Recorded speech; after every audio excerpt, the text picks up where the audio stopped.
আপনি নাকি নববধূদের miss call দিচ্ছেন, নববধূদের মিস কল দিয়েছেন। নববধূটা আবার কোথা থেকে করলো? কোনো একটা নববধূকে নাকি মিস কল দিয়েছেন, সেটাও ভাইরাল। সমীরবাবু নববধূকে মিস কল দিয়েছে।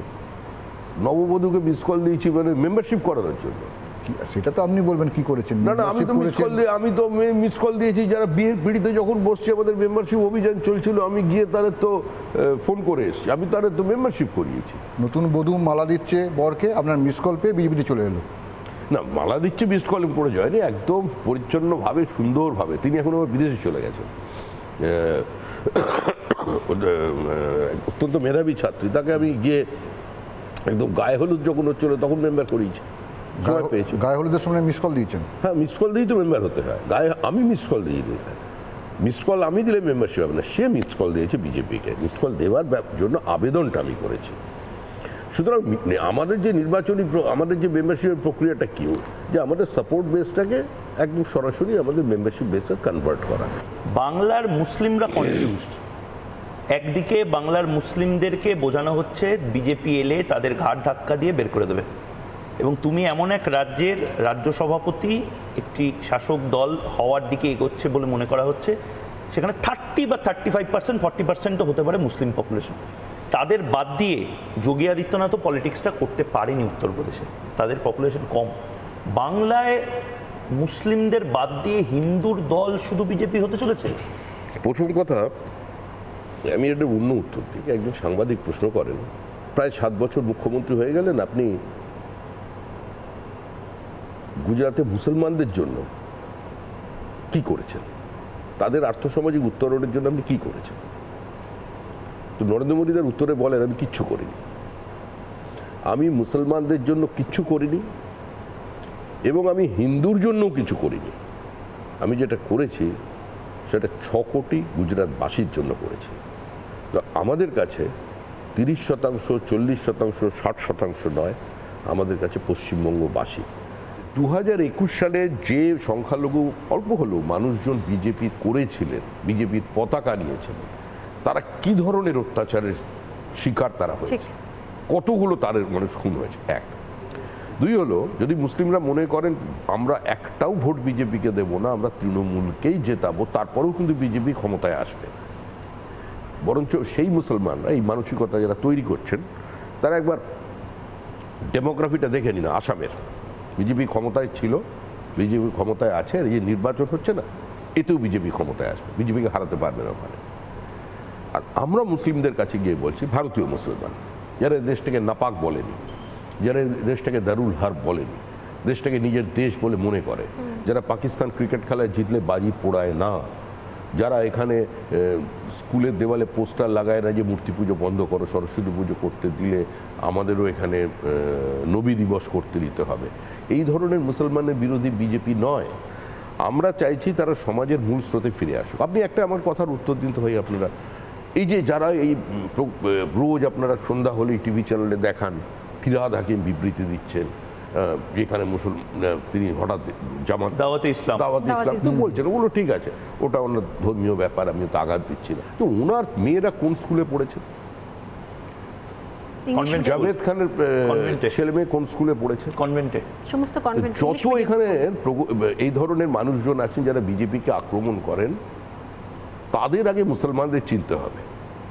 তারা গতানুগতিকতার ওই খারিজি মাদ্রাসার বাইরে, তাদের জীবন আধুনিক, তারা বিদেশ ভ্রমণ করেন। আর আপনার যাদের দিকে দূরে সরিয়ে রেখে দিয়েছে তাদের বলছে তোমরা সংখ্যা দিয়ে ক্ষমতা দখল করো। অনিতা দেওয়ান কী কারণে খুন হয়েছিলেন? লাইগেশন ক্যাম্প করতে গিয়ে, ফ্যামিলি প্ল্যানিংয়ের কথা বলতে গিয়ে, ভেসেক্টমির কথা বলতে গিয়ে। আর আজকে যেখানে ফ্যামিলি প্ল্যানিং সরকারের একটা ফ্ল্যাগশিপ প্রজেক্ট, সেই মমতা বন্দ্যোপাধ্যায়ের মন্ত্রিসভার একজন সদস্য সিদ্দিকুল্লাহ চৌধুরী, তিনি বিধানসভার ক্যাম্পাসে দাঁড়িয়ে বলছেন হাম দো হামারা চার।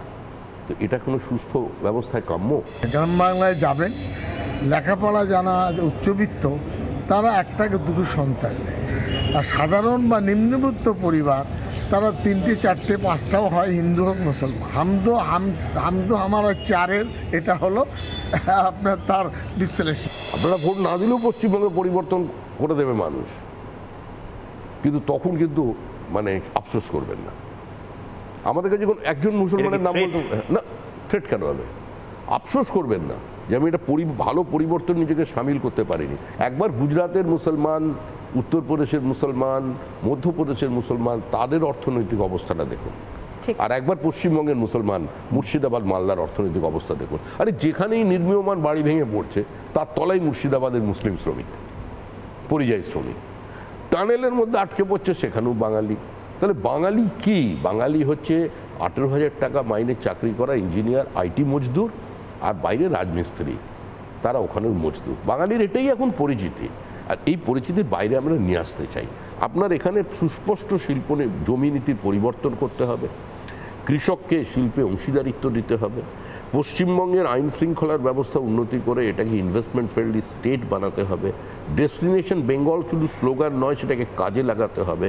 কারণ আমাদের সমুদ্র আছে, আমাদের নদী আছে, আমাদের টাকা আছে, আমাদের মেধা আছে, আমাদের টোপোগ্রাফিক্যাল অ্যাডভান্টেজ আছে, আমাদের টেকনোলজি আছে।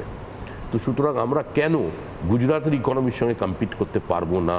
আমরা বলছি বাংলাকে গুজরাট হতে দেবো না। গুজরাটের এফডিআই কত? গুজরাটের এফডিআই হচ্ছে 39.6%। বাংলার এফডিআই কত? বাংলার এফডিআই হচ্ছে 6.6%। তো এই যে ব্যবধানটা তৈরি করলো, সেটা কে করলো?